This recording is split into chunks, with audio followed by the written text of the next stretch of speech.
congressman shot. A gunman opens fire at a baseball practice outside of the nation's capital. EWTN News Nightly is on the scene with the latest. Washington reaction. We'll have team coverage from Congress to the White House. London blaze. You could hear people screaming for help, like asking us, help us, help us. A deadly fire races through a massive apartment building overnight, killing and injuring dozens. Worldwide call for peace. Leaders of all faiths, including Pope Francis, attempt to ease tensions around the world. On EWTN News Nightly for Wednesday, June 14th, 2017.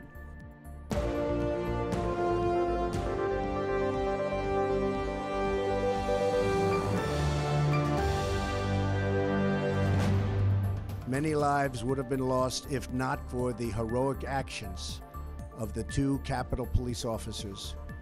President Trump addresses the nation after a gunman opens fire on congressmen, wounding a top Republican and 4 others, including the 2 officers who fought back.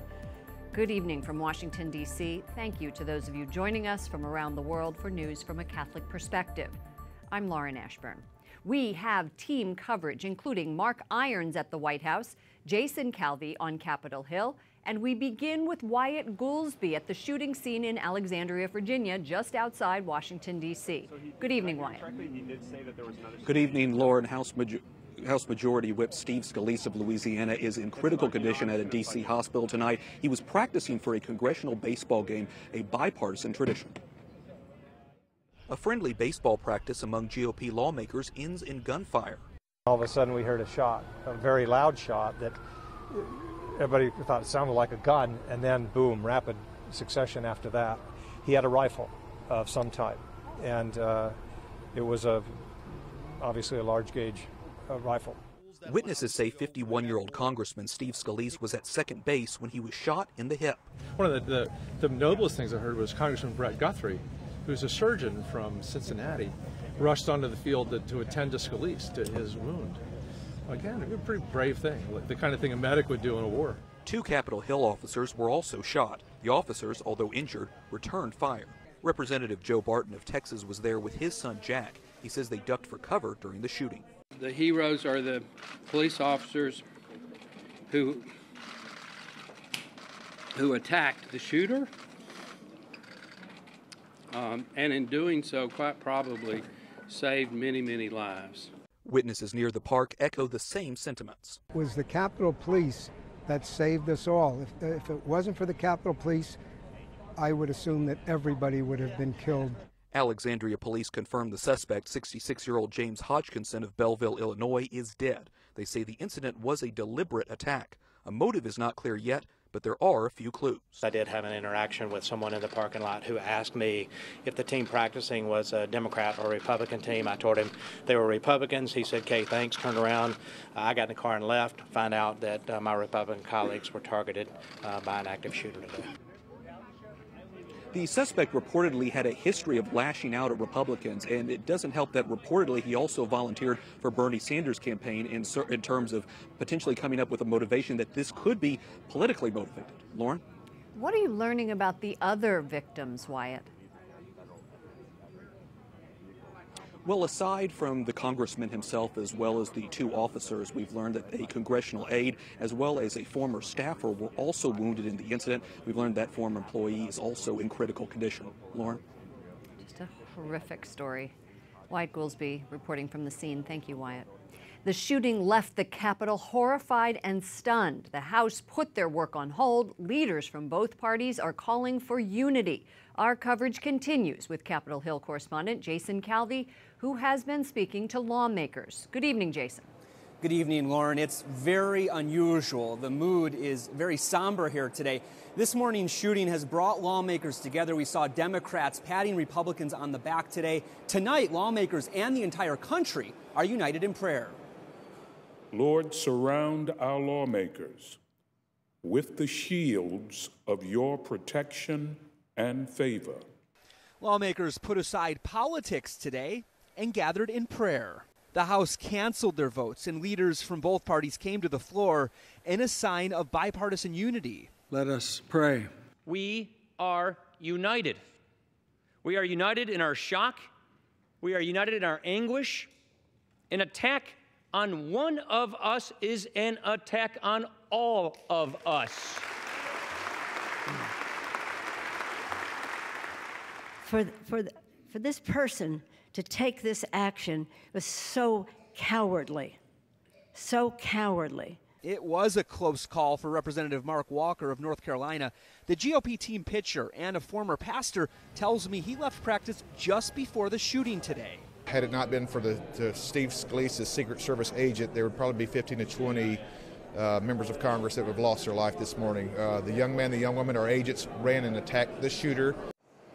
Representative Walker led all of the members of the House in a prayer today as they met behind closed doors to get a briefing on the shooting. A Protestant minister told me there are a number of ministers here praying with congressional leaders, staff, and police officers. He urged me to ask all of you at home to do the same tonight. Lauren?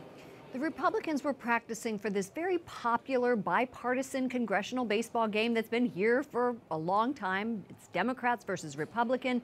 Tell us about the game. Is it still on tomorrow? It is, Lauren. I'm told that when lawmakers met behind closed doors today, they broke into a standing ovation when they heard that the game would still be on, a game for charity. Jason Calvi reporting on Capitol Hill. Thank you, Jason. President Trump calls the shooting a brutal assault. He is asking all Americans to come together to pray for the recovery of the victims. Correspondent Mark Irons continues our team coverage from the White House. Good evening, Mark. Good evening, Lauren. In a statement from the White House, President Trump says while the political parties may have their differences, it's worth remembering that everyone who serves in Washington is here because they love the United States. President Trump called Representative Scalise a very good friend and a patriot. Trump said he spoke with Scalise's chief of staff and his wife Jennifer to offer his full support, and the president had a very personal message for the House Majority Whip. And Steve, I want you to know that you have the prayers not only of the entire city behind you, but of an entire nation and, frankly, the entire world. America is praying for you, and America is praying for all of the victims of this terrible shooting. In his remarks, the president repeatedly praised the Capitol police officers and first responders who quickly mobilized at the softball field where the Republican baseball team was practicing, saying, quote, "Their sacrifice makes democracy possible." Mark, I understand that the shooter labeled President Trump a traitor? That's right. The deceased shooter, James T. Hodgkinson, also posted on his Facebook page back in March that Trump has destroyed our democracy and it's time to, quote, destroy him. One footnote from here at the White House, today is President Trump's 71st birthday. Lauren?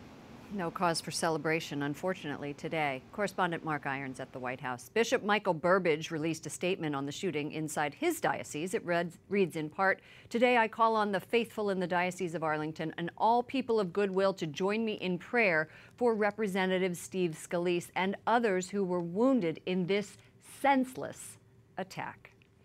In Flint, Michigan, 5 people are charged with involuntary manslaughter in the investigation of the city's lead-contaminated water.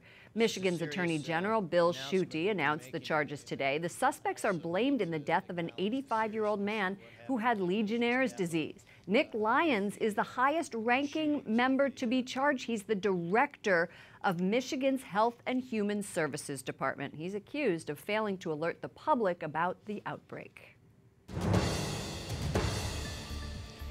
A fast-moving fire at a high-rise apartment building in London kills at least 12 people and injures more than 70 others. Those numbers are expected to rise. The inferno lit up the sky in the west part of London. Black smoke stretched for miles. People trapped inside the 24-story building did all they could to escape, including throwing small children out of the windows to the arms of people on the ground.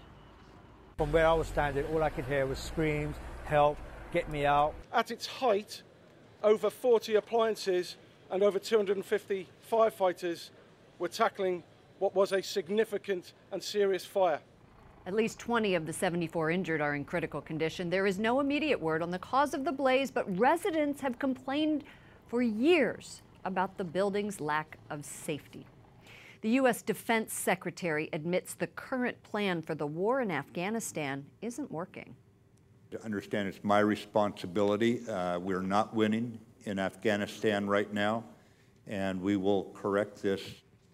Senator John McCain told Secretary James Mattis he is frustrated with the amount of time it's taking the Defense Department to release a new strategy.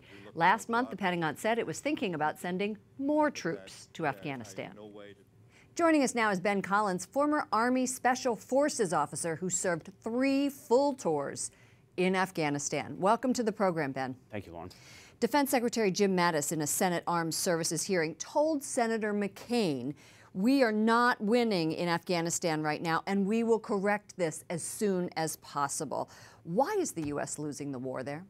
Well, I think there are a few reasons. One, when President Obama conducted the mini surge or the surge into Afghanistan, he did so, and then right away he also laid out an exact timeline for when he was going to withdraw.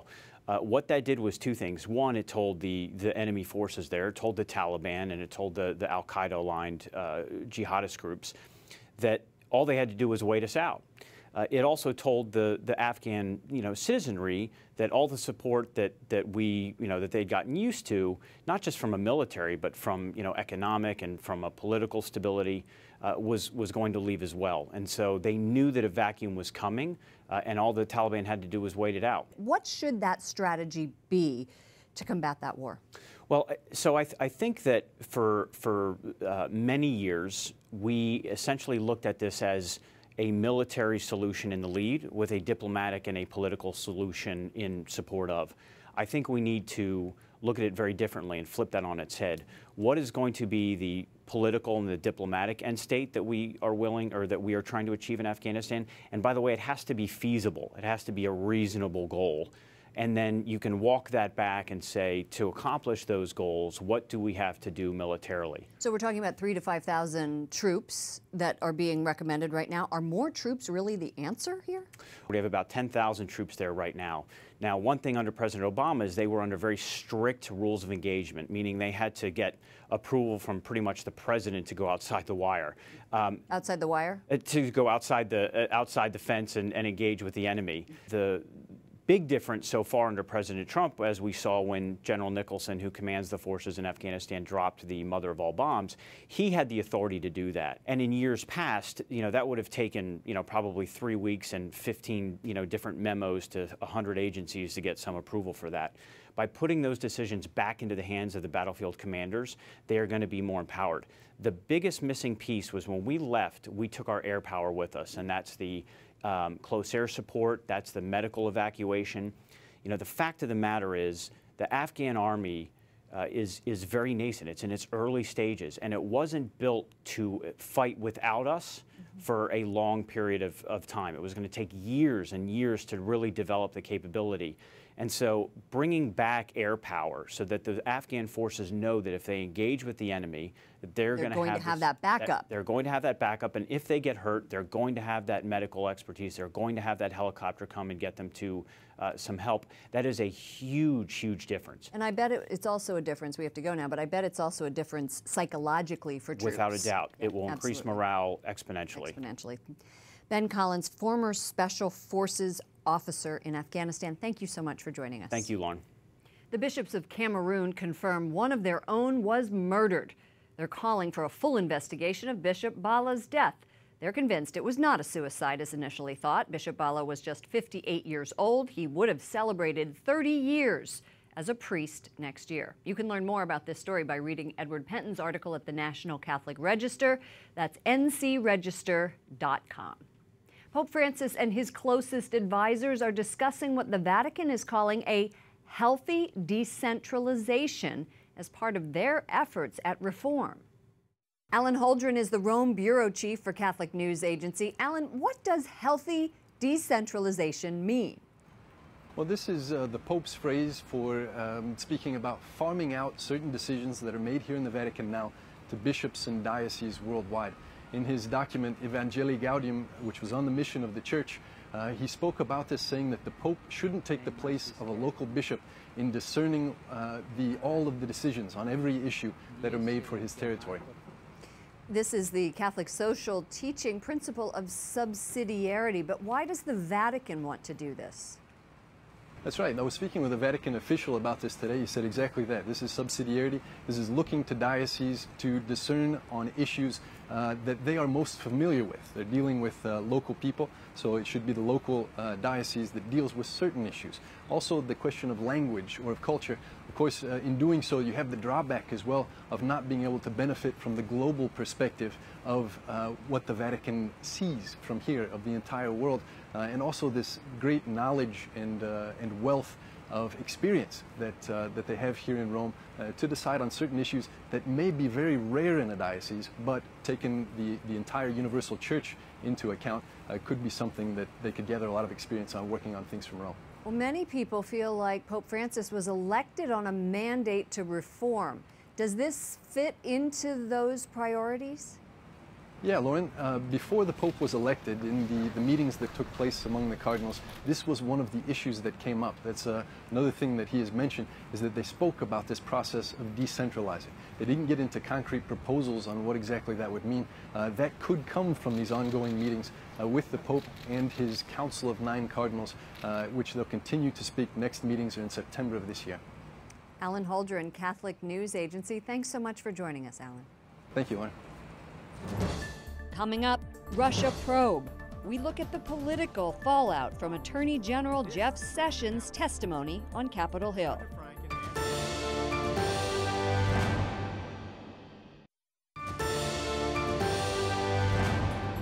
Senators vote to punish Russia with sanctions for interfering with the 2016 U.S. election. This comes a day after Attorney General Jeff Sessions testified before a Senate committee about his alleged collusion with Russia. Sessions vowed to defend his honor against what he calls false allegations. When the Attorney General refused to answer certain questions yesterday, Senator Ron Wyden, a Democrat from Oregon, accused him of refusing to cooperate. I am not stonewalling. I am following the historic policies of the Department of Justice. Joining us now is Hans von Spakovsky, Senior Legal Fellow at the Heritage Foundation. Thank you so much for joining us. Thanks for having me. Attorney General Jeff Sessions testified. He defended himself yesterday, saying that he did not have a meeting, an undisclosed meeting with the Russian ambassador, which was at the Heritage Foundation. And he said that it's an exaggeration. Now, he testified yesterday. Where are we with reports of collusion with the Russians? There is absolutely no evidence whatsoever that there was any collusion between the Trump campaign and the Russian government. In particular, even Comey said that last week in his testimony. In fact, he pointed out that one of the biggest stories that generated this whole myth was from the New York Times claiming that Trump people had met with Russian intelligence operatives. Comey said that was a false story. So there's no evidence of that. Comey's conversations with the president, now they're trying to get a he said going, going, that it is Senator Rubio asked Sessions, are there any tapes at the White House here of any of these conversations that would have happened? And he responded, I don't know, Senator Rubio, probably so. So what is the significance of the tapes, if there are any? Well, look, even I don't see it significant at all. And the reason being, look, even if what Comey says happened in his conversations with the president, there was nothing unlawful about it, there was nothing illegal about it, there was no obstruction of justice. And in fact, everybody seems to forget the president is the chief law enforcement officer of the United States under the Constitution.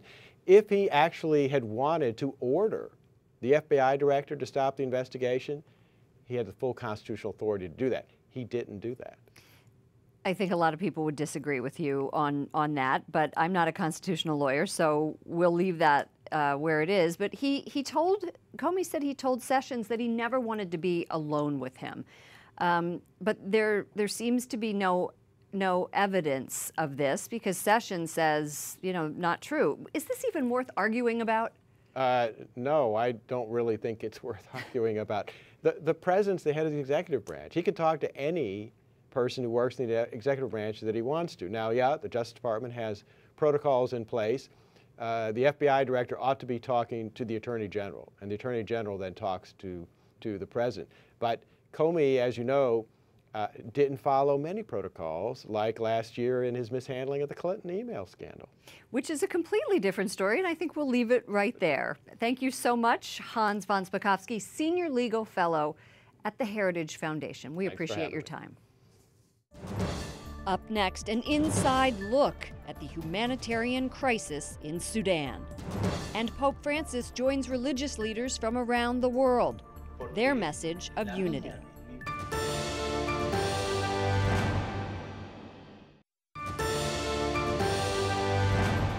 U.S. officials have to decide in July whether or not to permanently lift sanctions against Sudan.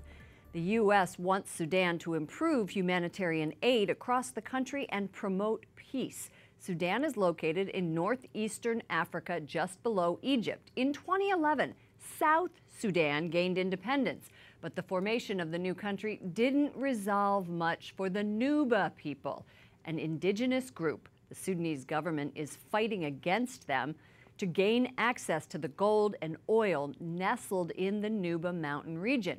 Joining us now is Ryan Boyette, founder of Nuba Reports, a media team made up of Sudanese video journalists reporting from war zones in Sudan. Welcome to the program. Thank you. You just got back from Sudan. Give us an idea of what is happening to the people in the Nuba Mountains. So I've lived in Sudan for the past 15 years, and I just came from there.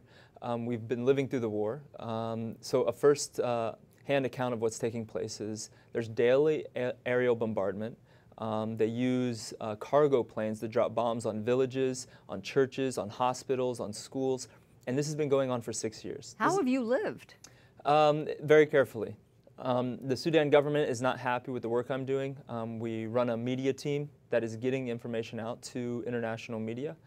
So we have evidence of what's taking place on the ground.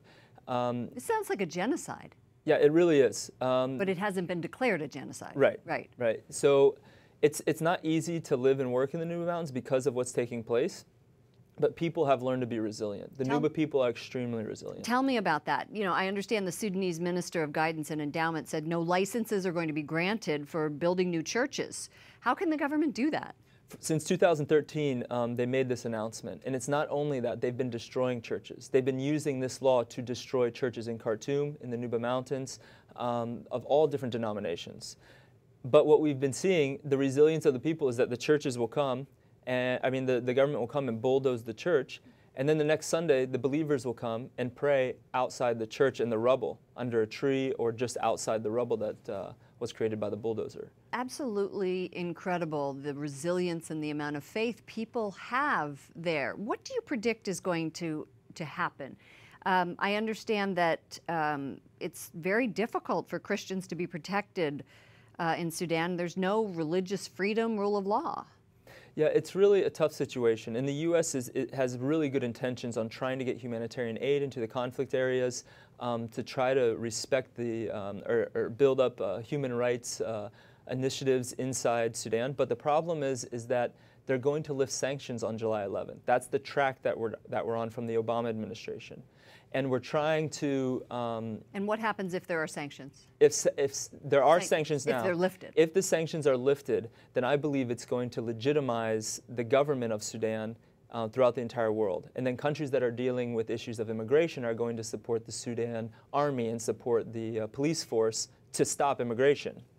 But in turn, they're going to use that against their own people. And not give them food. And create more immigrants. Right. People leaving Sudan for Uganda, right. Someplace like that. Right. All right. Good luck to you in your mission. We are grateful for your reporting and what you're doing. Ryan Boyette, founder of Nuba Reports. Thank you. Some of the world's most prominent religious figures, including ecumenical patriarch Bartholomew, the Dalai Lama, and Pope Francis, joined together to call for unity across the world and friendship. Se enriqueció muchísimo, ¿no? Y supongo que también alguna mía, ¿no? Bueno. That's leaders from Christian, Muslim, Jewish, and other faiths have contributed to what you're seeing here, an online video produced by the Elijah Interfaith Institute. The leaders appealed to the world to make friends across religions and to reduce social tension. What a news day today. For all of us here at EWTN News Nightly, to all of you around the world, I'm Lauren Ashburn. Follow us on Facebook and Twitter for the latest updates on the shootings here in Washington, the fire in London. I will see you again tomorrow. Good night and God bless.